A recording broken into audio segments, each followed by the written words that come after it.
Spain का visit visa आप Pakistani passport पर किस तरीके से हासिल कर सकते हैं।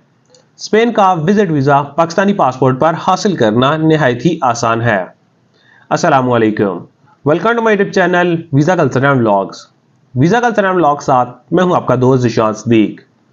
अगर अभी तक आपने हमारा यूट्यूब चैनल सब्सक्राइब नहीं किया तो आपसे रिक्वेस्ट है हमारा यूट्यूब चैनल सब्सक्राइब कर लें और साथ बेल आइकन लाजमी प्रेस कीजिएगा ताकि आने वाला जो भी व्लॉग हो, वीजा इन्फॉर्मेशन हो, वो आपके पास टाइम बाय टाइम पहुंच सकें। आज के इस व्लॉग में हम बात करेंगे स्पेन विजिट वीजा के बारे में। शेंजन कंट्रीज में इस टाइम पर स्पेन की वीजा रेशो अच्छी आ रही है। आप किस तरीके से पाकिस्तानी पासपोर्ट पर वीजा हासिल कर सकते हैं और वीडियो के लास्ट में आपको बताएंगे कौन सी 3 मेजर मिस्टेक्स हैं जो आप करते हैं तो वीजा रिफ्यूज हो जाता है।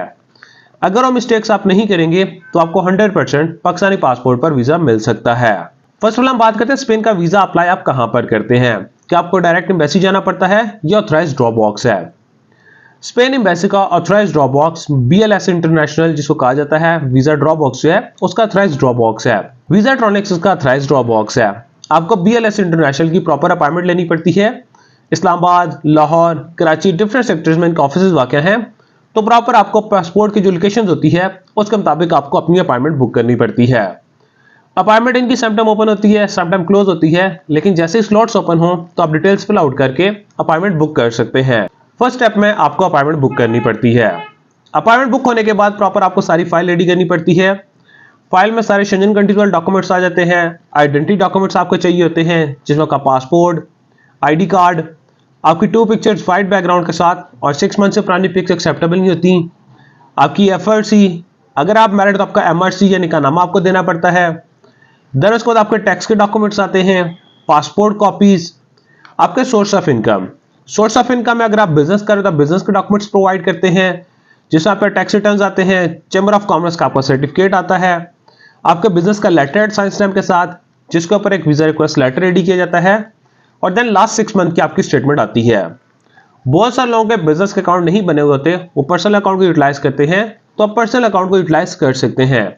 लेकिन प्रॉपर वीजा कवर लेटर में आपको मेंशन करना पड़ता है कि हमारी बिजनेस की बैंक स्टेटमेंट नहीं है, पर्सनल अकाउंट को हम एज अ बिजनेस के लिए रन करते हैं, तो तब आपकी स्टेटमेंट एक्सेप्टेबल हो जाती है और प्रॉपर एम्बेसी उसको वेरीफाइड भी कर सकती है।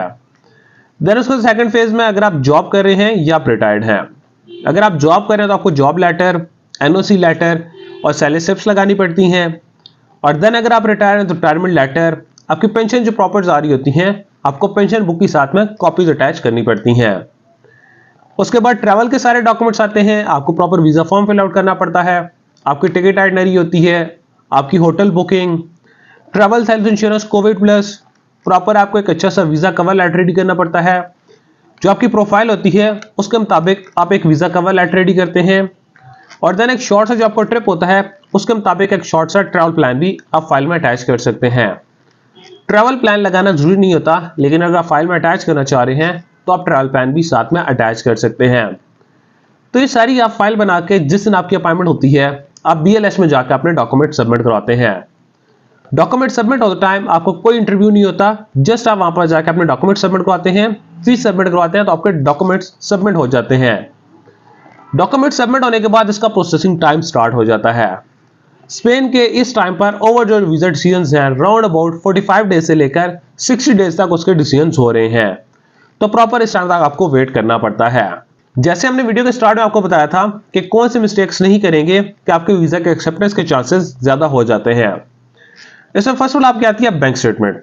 बैंक स्टेटमेंट जो क्लोजिंग बैलेंस है 10 से 15 लाख क्लोजिंग बैलेंस हो और प्रॉपर पिछले 3 से 4 महीने में आपकी स्टेटमेंट मेंटेन होती आ रही हो, बैलेंस मेंटेन होता हुआ आ रहा हो।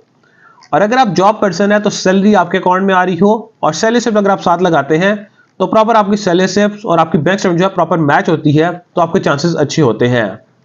बहुत सारे लोग इस तरह करते हैं कि वीजा अप्लाई करने से 2 से 3 दिन पहले अपना बैलेंस मेंटेन कर लेते हैं और देन जैसे ही वीजा अप्लाई करते हैं तो अपने अकाउंट को ऑलमोस्ट नील कर लेते हैं।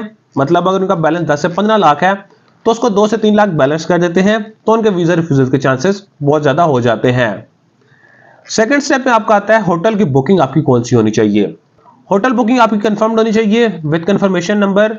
प्रॉपर अगर आप उस होटल को इशूड करना चाहें उस पर डेट लिखी जाती है, अगर आप उसको कैंसिल करना चाहें तो आप उसको कैंसिल भी कर सकते हैं। और अगर आप होटल बुकिंग पेड करके लगाना चाह रहे हैं तो कोशिश करें ऐसी होटल बुकिंग लगाएं जो रिफंडेबल भी हो और उसकी आप डेट चेंज भी कर सकें। और उसके बाद थर्ड नंबर पर जो मेन स्टेप है, आपको प्रोसेसिंग टाइम वैसे को कितना देना चाहिए और जो ड्यूरेशन ऑफ स्टे है, आप स्पेन में कितनी देर के लिए रुकना चाह रहे हैं, तो आपको कौन सा ड्यूरेशन ऑफ स्टे देना चाहिए। फर्स्ट ऑफ ऑल हम बात करते हैं ड्यूरेशन ऑफ स्टे। बहुत सारे लोग यहां से जो ड्यूरेशन ऑफ स्टे के लिए वीजा अप्लाई करते हैं, विजिट वीजा अप्लाई करते हैं, 20 से 25 दिन का वीजा अप्लाई कर लेते हैं, जबकि आपके वीजा रिफ्यूजल के चांसेस बहुत ज्यादा बन जाते हैं। एक टूरिस्ट कंट्री में अगर आप घूमने फिरने के लिए जाएं और अगर आपका शेंजन कंट्री से फ्रेश पासपोर्ट है, 5 to 8 डेज मैक्सिमम आपका ट्रिप होना चाहिए। और अगर आपकी ट्रैवल हिस्ट्री है, आप डिफरेंट कंट्री से पहले ट्रैवल कर चुके हैं, आपका पहले शेंजन का वीजा लगा हुआ है, तो आप 10 to 12 डेज का भी अपने ड्यूरेशन ऑफ स्टे डाल सकते हैं। तो ड्यूरेशन ऑफ स्टे का भी आपने ख्याल करना होता है।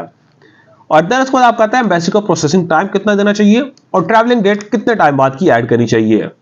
और उसके बाद आप कहते हैं प्रोसेसिंग टाइम एम्बेसी को कितना देना चाहिए।